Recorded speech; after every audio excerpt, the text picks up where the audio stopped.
Well, good morning, everyone, and thank you for joining us on our first introductory class on buying or bidding, selling, and delivering outsourced accounting as a business model. Now, the reason we started with the big screen, the three screens on the desk, is because my wife and I sold 104 clients between 2005 and 2012, and they started at fees around $10,000 to $20,000 a year.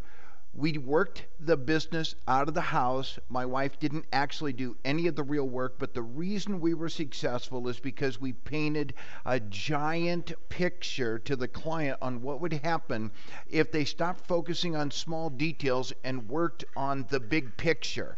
And we would actually use this picture in our presentation because this is what our desk looks like.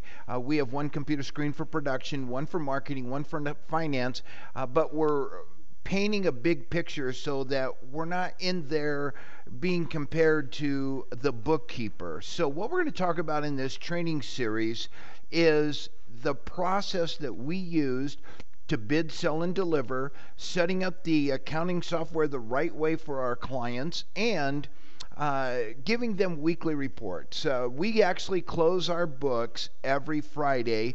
On Monday, we produce or provide the client detailed analysis of what's going on in their business. Now, the reason we do that is because they're not getting that right now. Most businesses are running on COH accounting, cash on hand. They call the bank to find out they're still in business and look at a sales report. And we know that 96% of the companies in America don't do that well. They can't even hit $1 million a year in sales. The reason is because they're managing by assumption, and they suffer from the sin of the inaccurate assumption because they're working on the wrong things. If we can give them accurate information, maybe even chat with them for a few minutes every week on how they're doing, they're going to have a totally different outlook on how they're running their business, and that's really what we strive for here. Now, another thing that we talk to our clients about is actually developing a business process and operations manual. We sell that to our clients as a back-end additional service.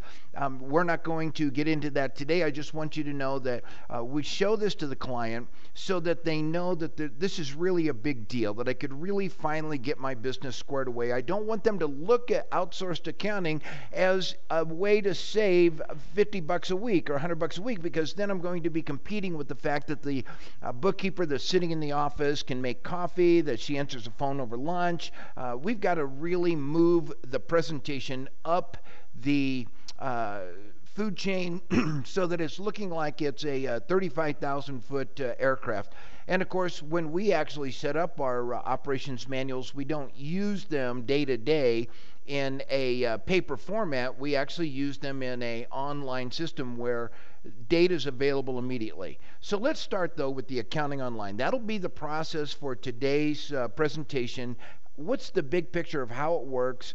And then next week, we're going to talk about why clients buy this. Accounting Online is, for the first time for a bookkeeper and accountant tax practice, being able to actually really run a business and not a practice. Way too many times, we're the one that gets involved in doing the work. We go out, we get work from a client, we do the work. Sometimes we've got one or two or three bookkeepers or another accountant in the office.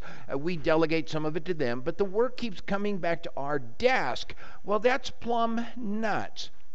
If I'm going to run a business, I never want to actually do any of the work. Nobody ever ran up to the president of Arthur Anderson, well, maybe they should have, and said, can you come down on April 14th and help us? We're a little behind on a few tax returns. Nobody ever went to Sloan, the president of GM, and said, could you come down and put on hubcaps for a couple of hours where the line's getting backed up? That would never happen because they never saw themselves as the person that does the actual work.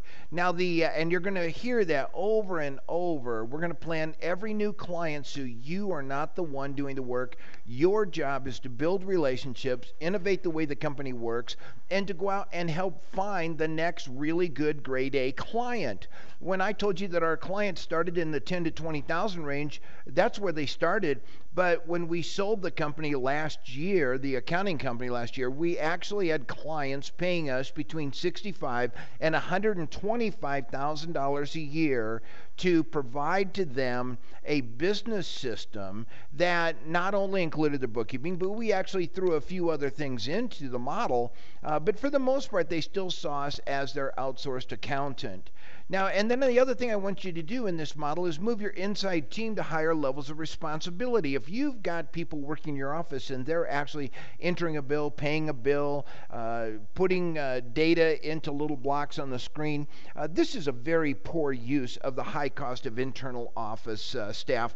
You know, it costs a fortune to have people working inside your office. If you're paying somebody just $15 an hour, the actual cost for that person when you go all in, do everything you learned in college on cost accounting and actually allocate all your overhead and management expense, you're actually paying that person somewhere around $34 to $36 an hour. That's what it costs to have them on deck, and they get paid whether they're working for a client or not. So if we're going to have people that are costing me $34 an hour, I want to really make sure they're on tasks that are generating somewhere around $60 to $100 an hour for me for that task. So my big job is to push all work to the lowest possible cost, and that's how we keep our costs down. Now here's the secret that we used to keep our costs down so we could go out and deliver full service outsourced accounting to clients, starting at 10 to 20 and then working up. But there were some secrets. We ran everything on a virtual platform. We actually had 14 employees and we ran it out of our house. Over 100 clients, and we worked from home.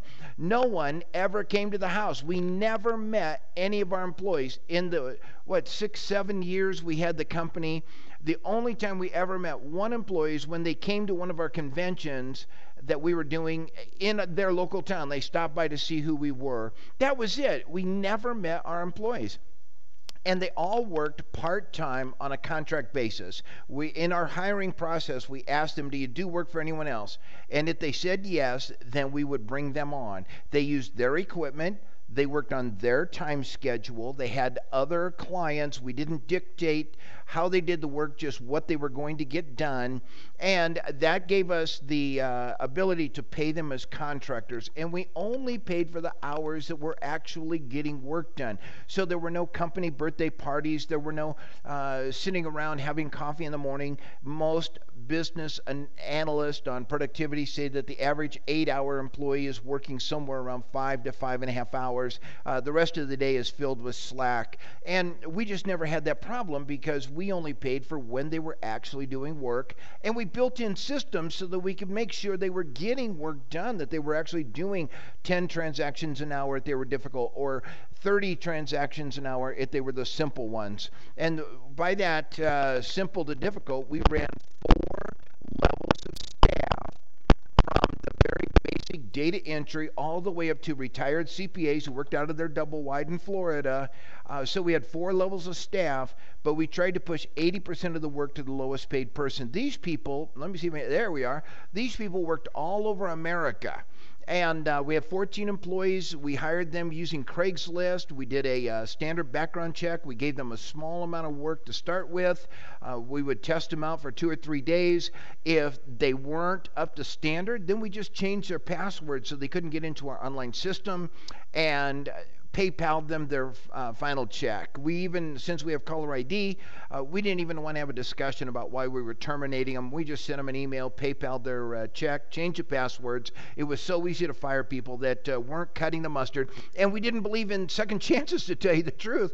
If they couldn't do it right, then they couldn't do it. But these techniques I'm showing you gave us an incredible economy of scale, and we were able to do transactions not as cheap as Walmart. Walmart does bookkeeping for 37 cents a transaction. UPS is around 50 cents. The average small business owner is running somewhere between $8 and $18 per transaction. So you have to laugh when they make a $20 sale because they got $18 in the bookkeeping cost. When one of the things I do nowadays, I buy companies. I buy our clients that don't take our advice, because a lot of what we do is we provide clients with information on how to use these good accounting numbers to actually run the company. Now, when we see clients that won't follow our advice, we find it actually easier to either fire the client or buy their company. I bought a company a year ago, and I'm talking to the old owner, and I said, look at this invoice. You're invoicing this at $27, this service. And he proudly announced, we're making a 42% margin. And I looked at him and said, your billing cost is $18. You're making nothing. It would be cheaper for you when the customer calls to just mail them $10 and not go out there. And totally flummoxed, was so convinced that 41% was the number. That's why business owners need our help. So what we're doing is we're looking at our accounting cycle as a very rapid movement. That when books are, during the day when they're running the business, and that's usually from somewhere around 6 to 9 in the morning to 6 or 7 or 8 or 9 at night, transactions are being created. I simply want to capture those transactions, normally by fax, sometimes electronically, sometimes through a picture on a smartphone. And then I need a very low-cost person to organize the work, name the pages, low-cost people to actually do the data entry, and then medium-cost people to actually review the work and prepare reports so they can go back to the owner once a week. And we ask the owner to spend just 5 minutes a week looking at 5 KPIs, critical performance indicators. They've never had this before, but remember, we're taking this guy to a new level of running his business. We're not telling him that we're going to be your little bookkeeper outside the office, and now you only have to pay 15, or now you only have to pay 12. I want him to look at us as, oh my God, I finally got a partner who can get this company to where it should be. And that's how I can get the bigger dollars. And if you get a client who doesn't understand that, or they're still hesitant about paying you a decent fee, then get out, because there are 5 million companies that hit our sweet spot for this service in America, and at 100 companies you're doing a multi-million-dollar firm. So get out of the prospect who doesn't understand. Now, here's what happens in business. We capture these transactions in our business. If they're generated in the office, we simply have them scan. If the mail comes in, we tell the client to not even have a mailbox now. All their mail should go to a secretarial service. And the reason for that is it's cheaper to have the secretarial service open your mail, scan the things that are important, throw the junk mail into a box, ship it to you once a month, make your deposits if you do get checks in the mail, and forward things like credit cards and really critical mail to you once a week in an envelope.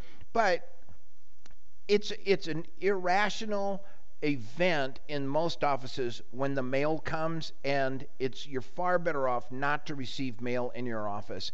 And what we've actually done is gone to our clients, vendors, and customers and explained to them how to start sending documents directly in by scanning or picture taking or faxing or electronic upload, to send documents straight into our servers. And that was a picture of our servers here, to send documents straight into our servers. Matter of fact, we show them, and this is the sales point. Excuse me. This is the sales kicker. This is how I really realistically sell people. I walk into their office, or I'm sitting with them at lunch, or some event where maybe I'm at a Kiwanis meeting or a Rotary or something, and I say, you want to see the coolest thing on the planet? And I lay a receipt on the table. I pull out my phone, I take a picture of it, and I look at the guy and say, my bookkeeping just got done. And I explained to him that receipt went into my QuickBooks automatically. If it didn't import automatically, then there's somebody that does the manually reads it and imports it. But for just about $1, I just put that transaction into my accounting software. And you ought to see the way people lean forward. Oh my God. It's just that Billy May said this before he died. He was the guy that sold soap, OxyClean soap.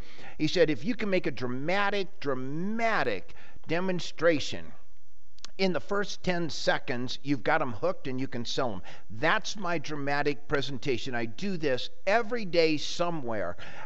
Every day I do this demonstration somewhere, even today when I'm not in the business, just because I love watching people go, whoa.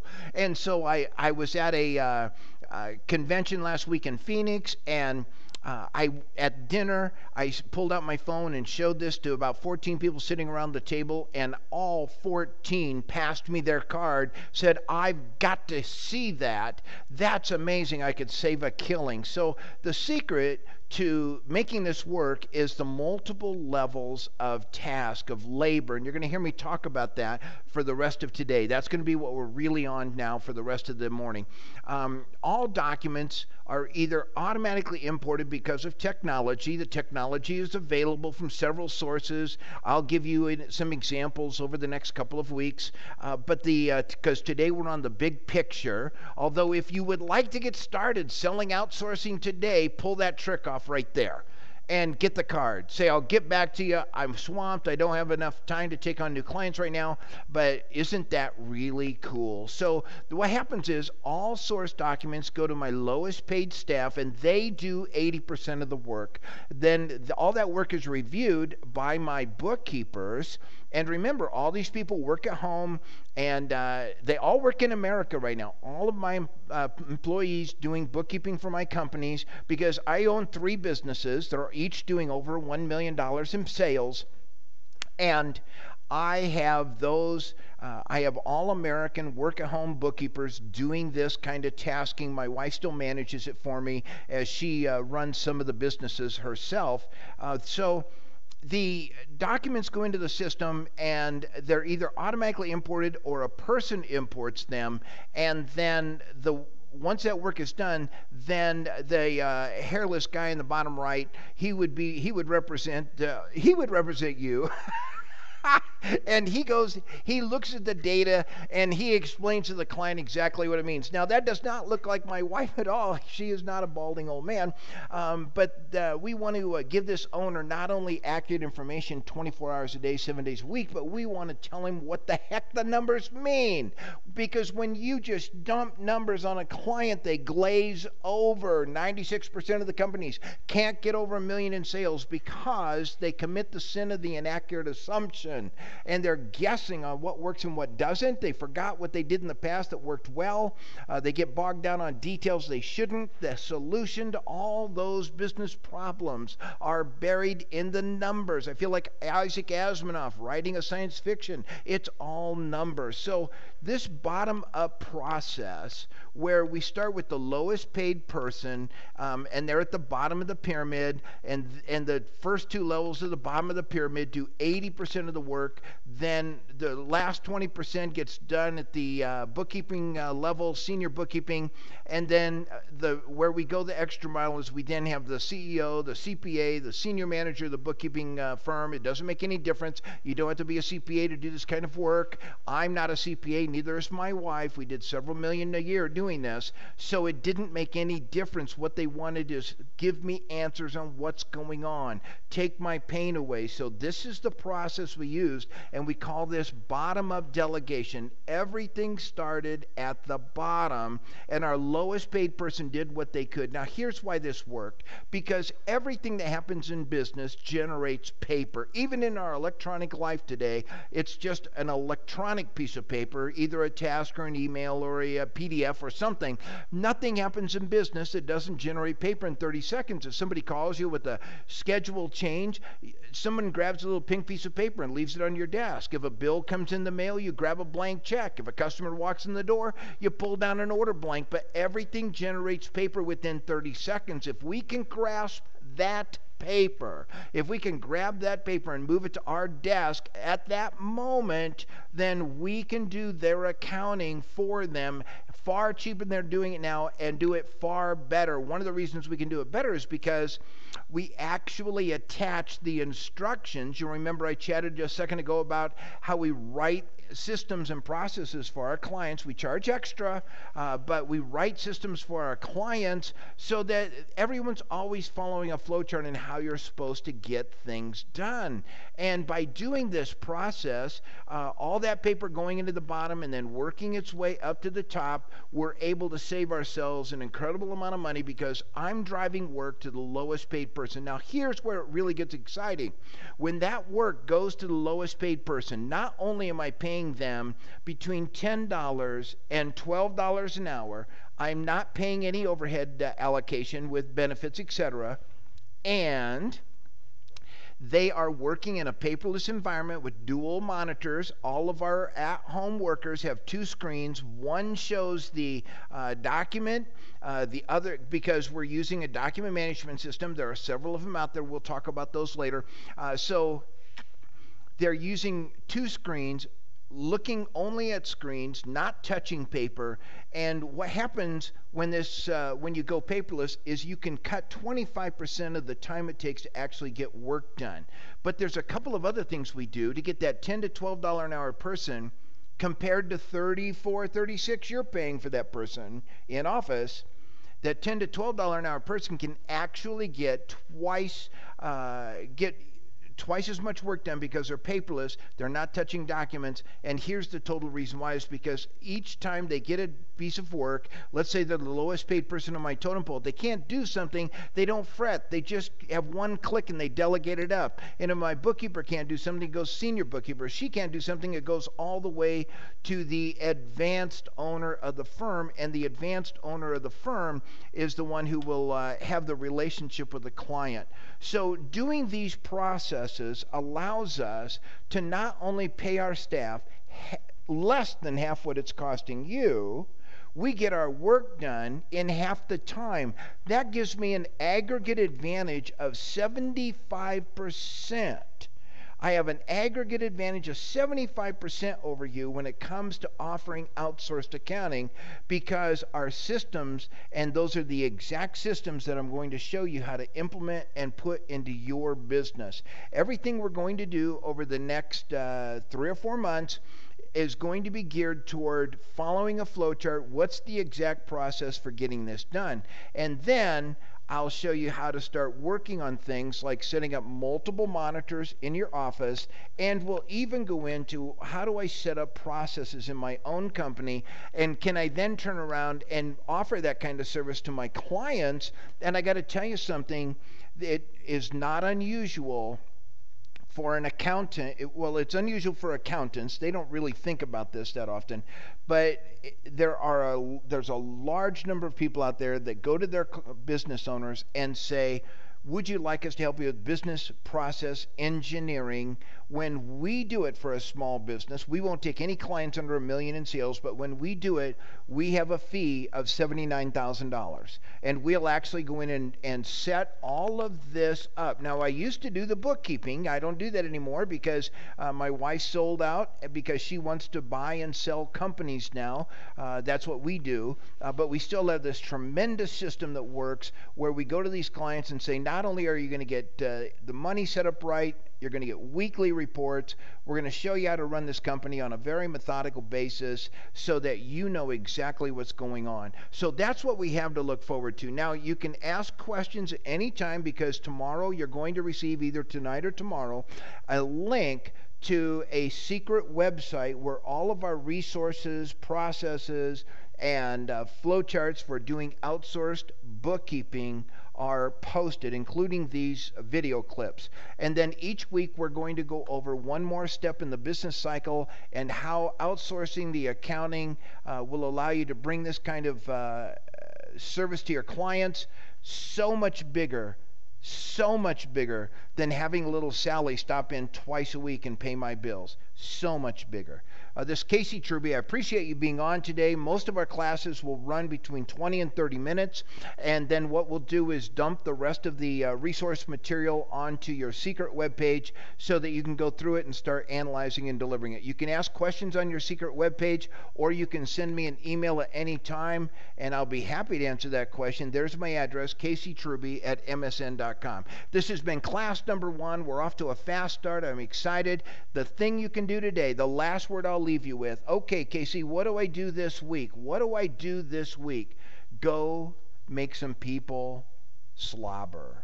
And that's exactly what's going to happen. You don't have the process, you don't know how it works, it doesn't matter. Just say, look at this. I take a picture. By the time I get back to my office, that is in my accounting, and I don't have a bookkeeper. And they will just faint. Okay, thank you, everybody. I will talk to you next week. And if you have any questions, make sure to send them in. Goodbye now.